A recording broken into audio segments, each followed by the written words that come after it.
I want to ask you, were you afraid of anyone when you were younger, when you were a child? There might have been someone that you were afraid of. When I was a small child, when I was young, I was terrified, absolutely terrified of my uncle. My uncle, he was my father's older brother, so my 큰아버지, right, or 큰아빠. And he was the complete opposite of my father. He was loud, he loved to drink, he loved to yell and curse. He was just a wild, wild man, right? My father is very gentle, very quiet. And, you know, if I think back, every Korean curse word that I know, I learned from my 큰아버지, right? He had a temper that could just explode at any second. And I remember one time specifically, I was visiting his house. I was with my sister and some of my other cousins the same age as me. And my uncle had a very big house with a big backyard. It was a lot of space for us to run around. We were all living in, tiny little apartments at that time. So it was like a whole new world for us to explore and conquer. And so we would run around this house, we would be playing tag and hide and seek and playing all these games. And we were having a great time. And we got so into it, right, that we didn't realize we were getting a little too close, and we bumped into this statue. He had a small marble statue at the base of his stairway. And we bumped into the statue and it fell over. I still remember it was a Roman soldier, right? A Roman soldier holding a shield and a spear looking down this way. And we hit it and knocked it over. And we were horrified because we looked down at what we had done. And we saw that the head of this soldier had come off completely, right? We had decapitated this noble Roman soldier.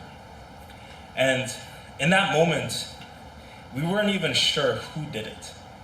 It was too scary for us to think that one of us was responsible for this travesty. It was too scary to even imagine. We knew in our hearts, with the certainty that only children can have, that we were all dead. We're all dead. That was the end of the line for us. That was the end of our lives. Our uncle would come and he would find what had happened. He would see what we had done and he would murder us on the spot. We would be buried in that backyard for no one to find us. And we thought, should we write goodbye letters to our parents, apologizing that we weren't better children. But before we knew it, someone appeared behind us. It was our uncle. Our uncle had come. And I think he heard all of the commotion going on, right? We're making all this noise, and then he heard silence. All this noise, and then suddenly complete silence. For any of you who have raised children, for any parents, you know that if you hear a lot of noise and then sudden silence, that's very dangerous. That means something bad happened. 무슨 사고를 쳤어요, right?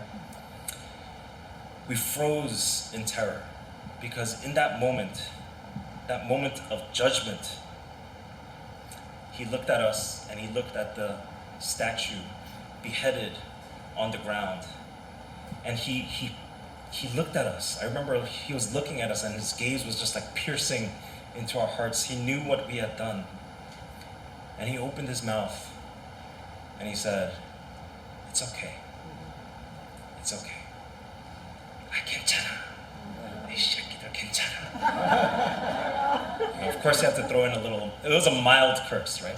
Shaki is like, okay. So I think he must have seen our faces, how full of fear and how full of dread we were. And I realized in that moment, my uncle, he wasn't just the guy who taught me all the Korean curse words that I know, but he also taught me about grace. Taught me about amazing grace that saved a sinner such as me.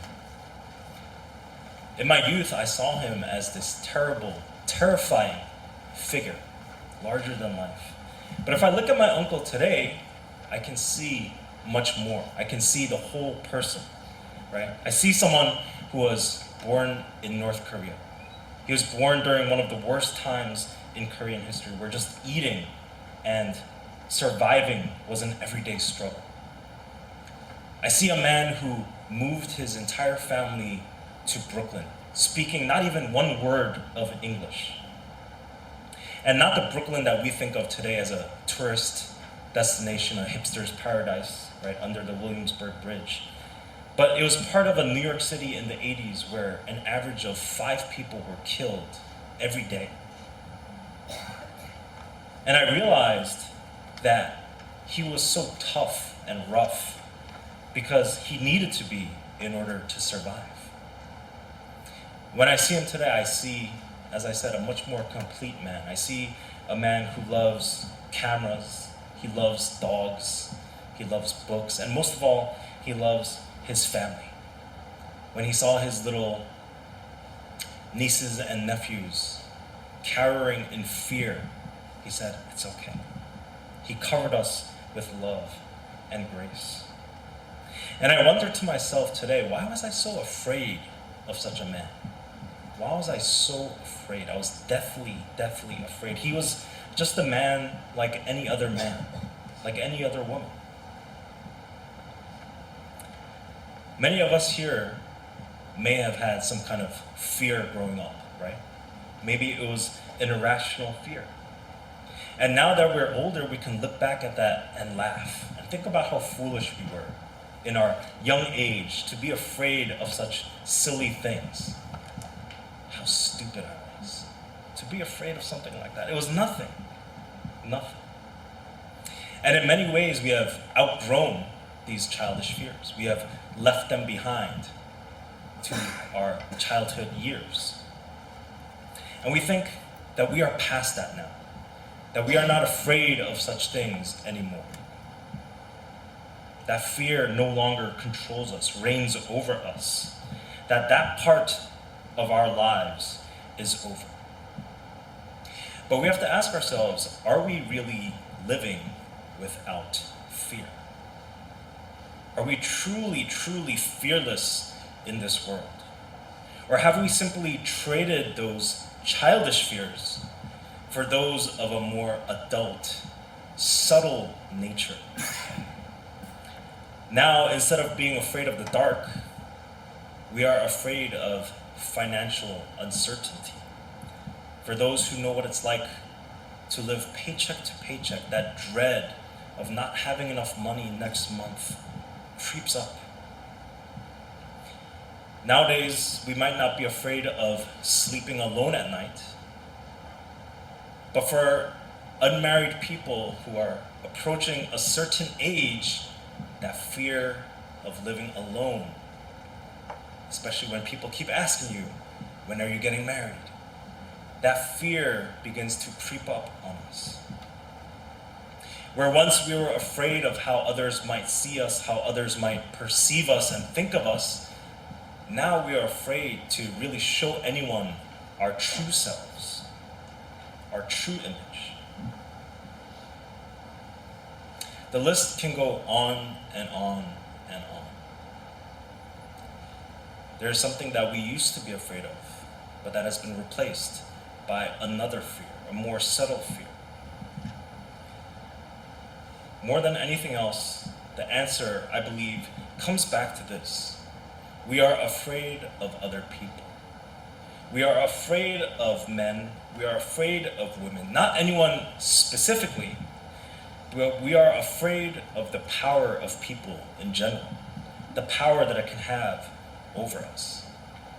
When we see how little control we have in this world, how dominant the forces of this world seem to be over us, we are terrified and we are discouraged. All of us here, I'm sure, have heard the news this past week of North Korea's missile test, submarine-based ICBM. That should scare you. It's a scary thought for people living under the shadow of the rocket's smoke trails. But the Bible tells us, do not lose heart. Do not be afraid when rumors are heard in the land. You will hear of wars and rumors of wars, but see to it that you are not alarmed. Be strong and courageous. Do not be afraid. Do not be discouraged. For the Lord your God will be with you wherever you go. We are not called to fear any man or any woman. We are not called to be afraid of the world and its power. We are not called to be terrified by anything or anyone on heaven above or earth below. Fear of man will prove to be a snare, but whoever trusts in the Lord is kept safe. That is the message of our scripture today. When we place our fear in the wrong places, in the wrong things, it becomes a trap. It trips us up. It says that we must place our trust in the Lord because He is the one who will keep us safe. He is our shelter. He is our stronghold. So we have to ask, what is the opposite of fearing man, of fearing woman, of fearing the world? It is the fear of God. The fear of the Lord is the opposite of the fear of man. And we know that the central teaching of Solomon in the book of Proverbs, Proverbs is not just a book full of nice quotes that we can put in a frame and put on our walls. It's not just little quips and insights into life. The point of Proverbs, Solomon lays out very clearly from the beginning in chapter 1, and he continues on this theme, but he says, the fear of the Lord is the beginning of wisdom. The fear of the Lord is the beginning of knowledge. Whereas fear of man is a weight that drags us down, that traps us in, the fear of the Lord is wisdom that sets us free, that gives us safety, that gives us security.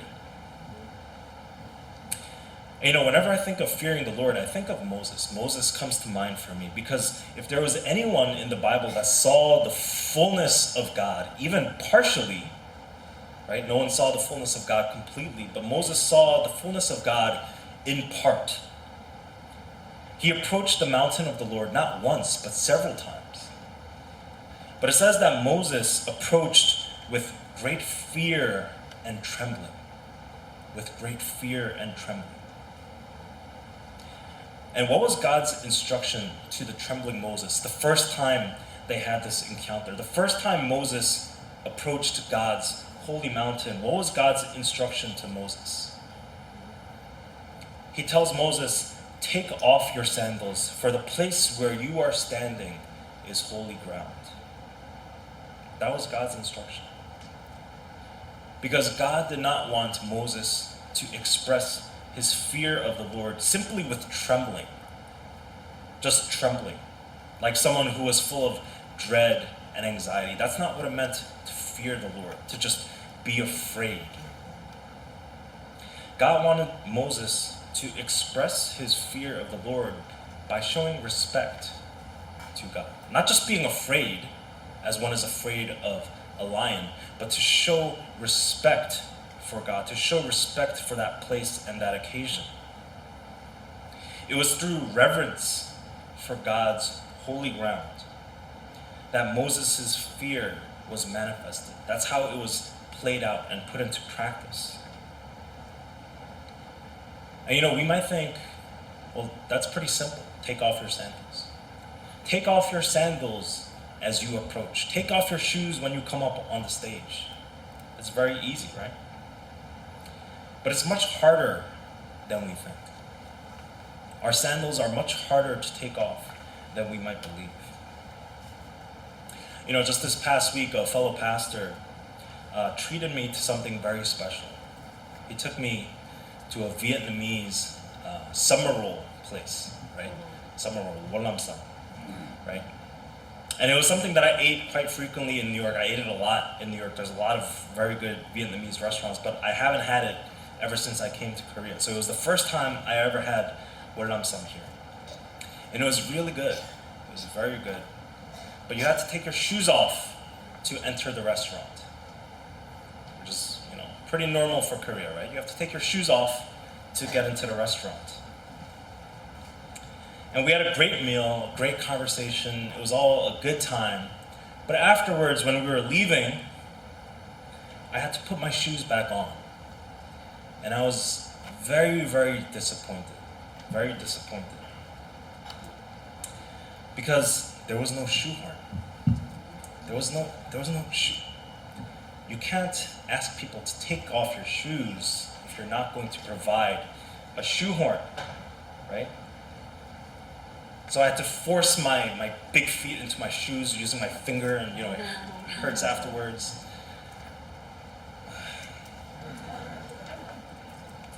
No matter how good a restaurant is, if they make you take off your shoes and they don't give you a shoehorn afterwards, I don't go back.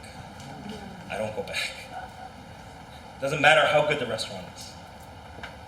Because taking off your shoes is an annoyance. I don't know if you're all used to this, but growing up in the States, you don't take off your shoes going into a restaurant. So taking off your shoes and putting them back on, it's a huge annoyance. It's a hassle. It's not something that we want to deal with. When God tells Moses, take off your shoes, to take off your sandals, right? 신발 벗어. God is telling him, take off your own self, right? His own 자신. To take that off. He is telling Moses to take off the years of living in Pharaoh's palace as a spoiled young prince, having anything that he wanted, living in the lap of luxury. God is telling Moses, take off the guilt that you carry around with you from murdering that man back in Egypt. Remember, Moses was on the run. He was a fugitive. He was a wanted man. He would have been killed the moment he went back to Egypt. God says, take off that guilt. Take off that dread, that anxiety that you carry around with you. Moses had spent 40 years living with his father-in-law, Jethro, as a shepherd. Let me tell you, living with your father-in-law is not an easy thing to do. Living with your mother-in-law is not an easy thing to do. So I wonder, for 40 years, Moses must have been hearing from his father-in-law, right? Jethro was a good man, a wise man in the Bible, but he must have had that in his heart, that he was on the run, that he used to be a prince, but now he was just tending these sheep, that he was good for nothing else, that this was the culmination of his life. This was the most that he could do. This was where he would die, his fate, his destiny. But God tells Moses, take that off. Take off that self-pity. Take off that thought process that says you are not good enough for something more. Because you are approaching holy ground.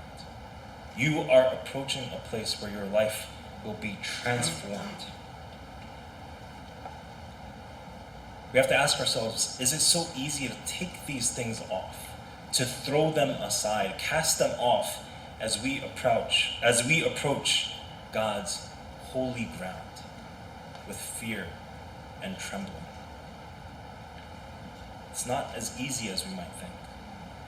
But for us to fear God, for us to gain wisdom, is not just to be afraid of Him, to cower in fear, like a child being afraid of a monster hiding under their bed. That's not the kind of fear that God wants from us. To fear God is to respect Him.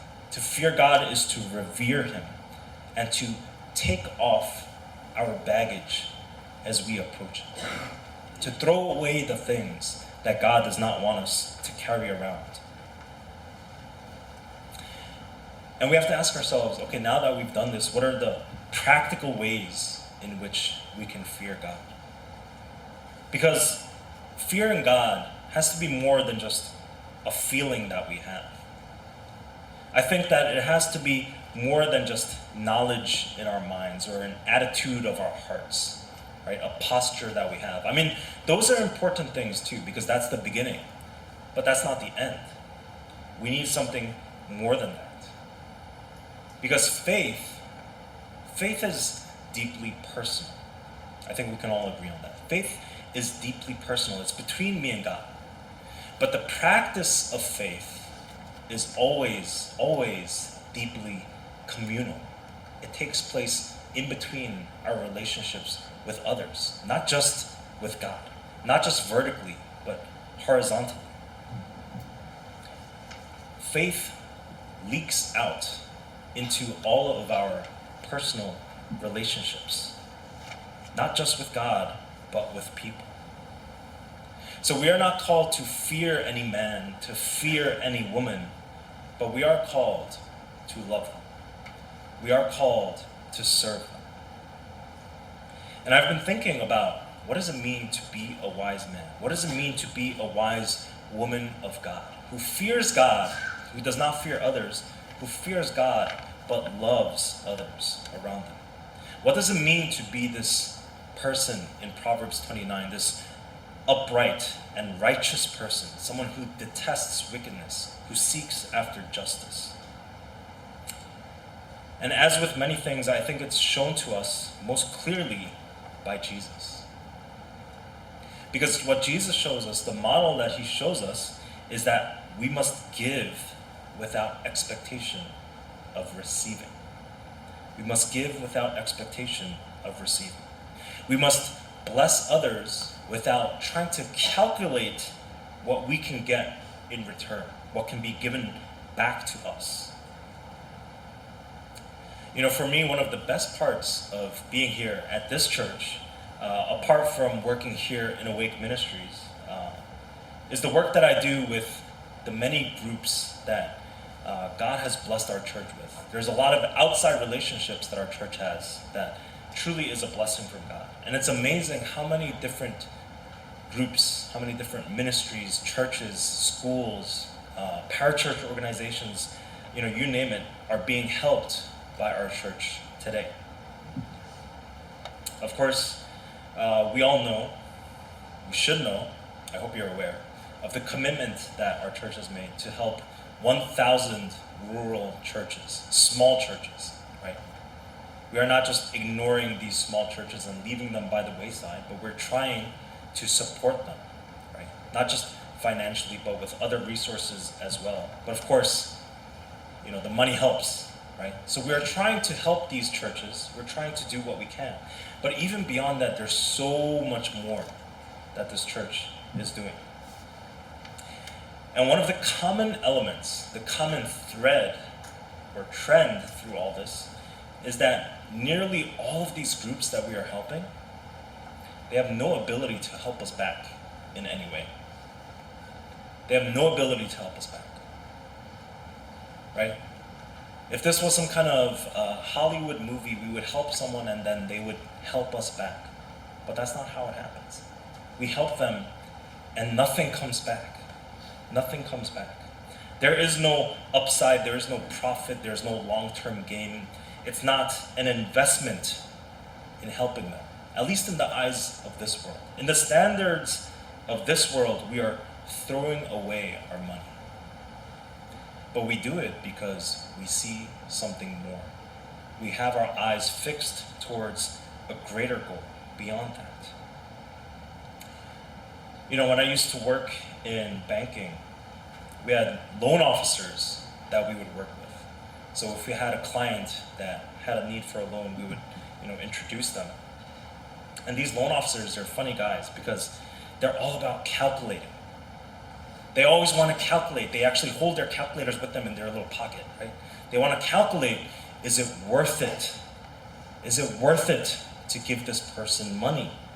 That's all they think about. And so they would sit down with their little calculator and they would break down the DTI and the PNI.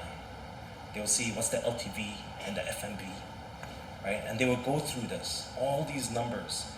And the whole point, right, if you've gone through a loan application, if any of you have ever borrowed money, you've gone through this process before. The bank wants to know, are you worth it? Are you worthy of receiving our money? If we give you this, can you give us something back? You have to prove that you are worth it. But what did Jesus do? He sought out the people that were not worth it. He sought out people that were not worthy of his time. They were not worthy of his attention by any standard.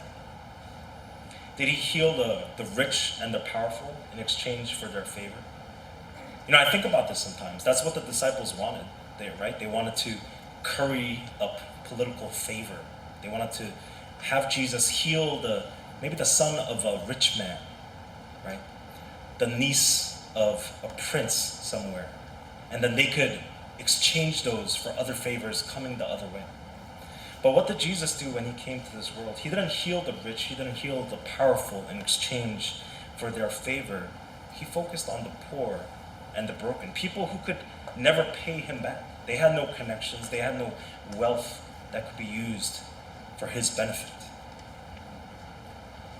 Jesus had a very limited window of time on this earth. Think about it. Jesus only operated for about 3 years of ministry.